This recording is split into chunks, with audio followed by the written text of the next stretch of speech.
Hi children, இப்போ நம்ம exercise 3.7ல third question பார்க்கலாம்.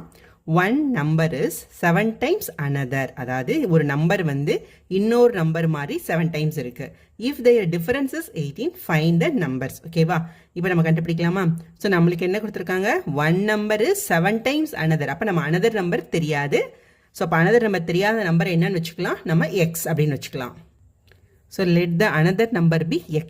ஓகேவா? ஏன் another number எடுத்துக்கிறோம்னா அந்த one number வந்து 7 times of another number அப்படின்றனால நம்ம வந்து another number x அப்படின்னு எடுத்துக்கலாம். அப்போ அந்த one number வந்து என்ன வரும்? ஸோ அப்போ one number வந்து 7x அப்படின்னு வருமா? ஓகே. இப்போ if the difference is 18, ரெண்டு நம்பருக்கு இருக்க டிஃபரன்ஸ் வந்து 18 கொடுத்துருக்காங்க. ஸோ டிஃபரன்ஸ் அப்படின்னா என்னது? பெரிய நம்பர்லேருந்து தான் நம்ம சின்ன நம்பரை மைனஸ் பண்ணுவோம். So 7x minus x is equal to 18. 7x minus x வந்து என்னது? 6x. So 6x equal to 18 அப்படின்னா x is equal to 18 divided by 6. So xோட value என்னது? 3. நம்ம என்ன எடுத்திருக்கோம்? ஒரு நம்பர் வந்து x எடுத்திருக்கோமா? அப்போ xோட வேல்யூ வந்து 3. அப்போ இன்னொரு வந்து என்னது? 7x. So 7x equal to 7 into 3 is equal to 21. So 3 and 21 தான் answer. Next, fourth one. The sum of 3 consecutive odd number is 75. Which is the largest among them? Okay, என்ன கொடுத்திருக்காங்க? 3 consecutive odd number. So consecutive என்னது? அடுத்தடுத்து இருக்குது. அப்போ அது 1, 3, 5 இப்படின்னு தொடர்ந்து வர்றதா வந்து என்னது? consecutive odd number. அது வந்து 75 கொடுத்திருக்காங்க. Sum of 3 consecutive odd number. So நம்மளுக்கு வந்து அந்த odd number தெரியாது. So first odd number நம்ம என்னன்னு வச்சுக்கலாம்? First odd number வந்து x. ஓகேவா? அப்போ செகண்ட் ஆட் நம்பர் என்ன வரும்? x plus 2 வருமா? இப்போ 1, அடுத்த நம்பர் 3 அப்படின்னா என்ன டிஃபரன்ஸ்? 2. அடுத்து தேர்ட் ஆட் நம்பர், இதுக்கும் 3 செகண்டுக்கும் 3க்கு டிஃபரன்ஸ் வந்து என்னது? 2 தான். அப்போ x plus 2 இதோட ப்ளஸ் 2. ஓகேவா? அப்போ இது என்ன வரும்? x plus 4. ஓகேவா? இப்போ என்ன கொடுத்துருங்க? Sum of 3 consecutive odd number 75. அப்போ இது மூணையும் ஆட் பண்ணுறது. அப்போ x plus 2 plus x plus 4 is equal to 75. இப்போ என்னது? 3x x 3x இருக்குது. So 3x plus 6 is equal to 75. So 3x is equal to 75 minus 6. என்ன வரும்? 75 minus 6, 69. So 3x is equal to 69. அப்போ x is equal to 69 divided by 3 is equal to 23. அப்போ x வந்து 23. அப்போ first add number வந்து என்னது? 23. என்ன கேட்டிருக்காங்க? which is the largest among them. இதில் எது பெருசுன்னு கேட்டிருக்காங்க. அப்போ எது பெருசு? தேர்ட் ஆட் நம்பர் தான். ஸோ லார்ஜஸ்ட் நம்பர் என்ன வரும்?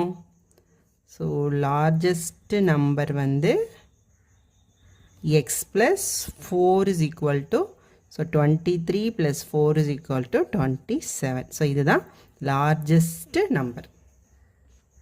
The length of the rectangle is 1 by 3 of its breadth. If its perimeter is 64 meter, then find the length and breadth of the rectangle. So என்ன கேட்டிருக்காங்க? ஒரு ரெக்டாங்கிளோட length breadth எவ்வளோன்னு கேட்டிருக்காங்க. Perimeter கொடுத்துருக்காங்க. அதோட length வந்து 1 by 3 ஆஃப் பிரெத்து அப்படின்னு கொடுத்துருக்காங்க. ஸோ பார்க்கலாமா? So breadth of the rectangle என்ன நம்மளுக்கு கொடுக்கல. நம்ம என்னென்னு எடுத்துக்கிறோம்? எக்ஸ் மீட்டர்னு எடுத்துக்கிறோம். So length of the rectangle என்ன? Length of the rectangle 1 by 3 of its breadth. அப்போ 1 by 3 ஆஃப் பிரெத் என்னென்னு எடுத்துருக்கோம்? X. So 1 by 3 of x metre. Okay. Next perimeter of the rectangle என்ன கொடுத்துருக்காங்க? If its perimeter is 64 metre. So இது வந்து 64 மீட்டர்னு கொடுத்துருக்காங்க. ரெக்டாங்கிளோட பெரிமீட்டருக்கு என்ன formula? So 2 into L plus B is equal to 64. ஓகேவா? அப்போ 2 into L வந்து என்ன? 1 by 3 of x plus B வந்து x. இதுதான் வந்து எவ்வளோ நம்மளுக்கு? 64 மீட்டர்ஸ். ஓகே. இப்போ எல்சிஎம் எடுத்தால் இங்கே 3 வருமா? So 2 into x plus 3x, இங்கே எல்சிஎம் கிராஸ் மல்டிப்ளை பண்ணிடுறோம், by 3 is equal to 64. Okay. So 2 into x plus 3x வந்து என்னது? 4x. 4x by 3 is equal to 64. So 2 into 4 வந்து 8x. 8x by 3 is equal to 64. So x is equal to 64. Cross multiply cross multiply பண்ணும்போது 3 மேலே போயிடுமா, 8 வந்து கீழே வந்துடும். So divide பண்ணோன்னா 8 8s are 64. So 8 into 3 is equal to 24. அப்போ x is equal to 24 metre. So எக்ஸ்ன்றது என்ன நம்ம எடுத்திருக்கோம், பிரெத்து தான் என்னன்னு எடுத்திருக்கோம், எக்ஸ்ன்னு எடுத்திருக்கோம். So breadth of the rectangle தான் எக்ஸ். அப்போ வந்து என்னது, so breadth is equal to 24 metre. Next என்னது, லென்த் வேணும். So length is equal to, length என்ன எடுத்திருக்கோம், 1/3 of x. So 1/3 of x வந்து 24, 1/3 ஆஃப் பிரெத். ஸோ டிவைட் பண்ணிட்டோன்னா 8. ஸோ இது வந்து 8 மீட்டர். ஸோ பிரெத்து வந்து 24 மீட்டர், லென்த்து வந்து 8 metre. Next 6th one. A total of 90 currency notes consisting only of rupees 5 and 10 denomination amount to rupees 500. Find the number of notes in each denomination. So கொஸ்டினில் என்ன கொடுத்துருக்காங்க அப்படின்னா, ஒரு savings, இப்போ நீங்கள் சேவிங்ஸ்லாம் வச்சுருப்பீங்க இல்லையா, அது மாதிரி தான். அந்த சேவிங்ஸில் 5 ரூபீஸும் 10 ரூபீஸும் மட்டும்தான் இருக்குது. டோட்டலாக அந்த ரெண்டும் எவ்வளோ இருக்குன்னா 90 காயின்ஸ் வந்து இருக்குது.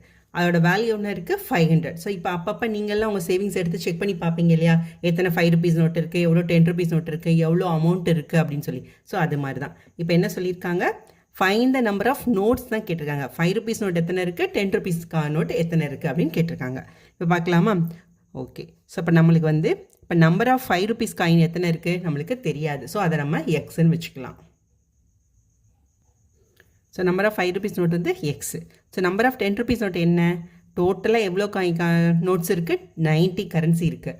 அப்போ 10 ரூபீஸ் என்ன வரும், 90 மைனஸ் எக்ஸ். ஓகேவா.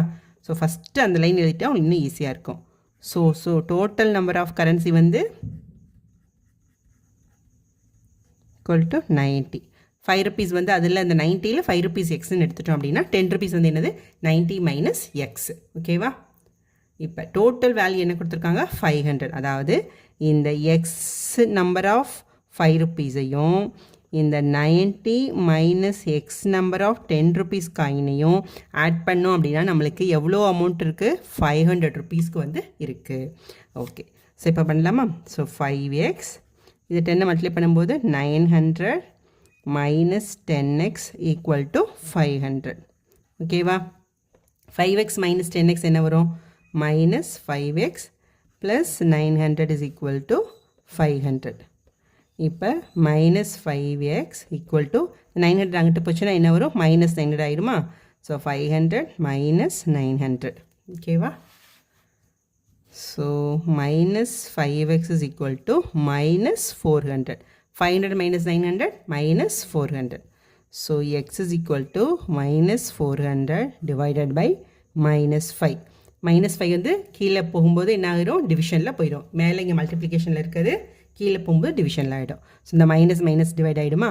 ஸோ 5ஆல் டிவைட் பண்ணோன்னா 8 times. So 80. So x is equal to 80. எக்ஸுன்றது நம்ம எதை எடுத்திருக்கோம், நம்பர் ஆஃப் 5 ரூபீஸ் காயின்ஸ் தான் நம்ம எக்ஸ்ன்னு எடுத்திருக்கோம். ஸோ 5 ரூபீஸ் நோட்டு வந்து எவ்வளோ, so number of 5 rupees note வந்து எவ்வளோ இருக்குது நம்மளுக்கு, 80. ஸோ நெக்ஸ்ட்டு நம்பர் ஆஃப், அப்போ 10 ரூபீஸ் நோட் எவ்வளோ வரும் நம்மளுக்கு, 10 ரூபீஸ் நோட் என்ன சொல்லியிருக்கோம், 90 minus x. So 90 minus 80 is equal to 10. So 5 rupees note வந்து 80, 10 ரூபீஸ் நோட்டு வந்து 10. தேங்க்யூ.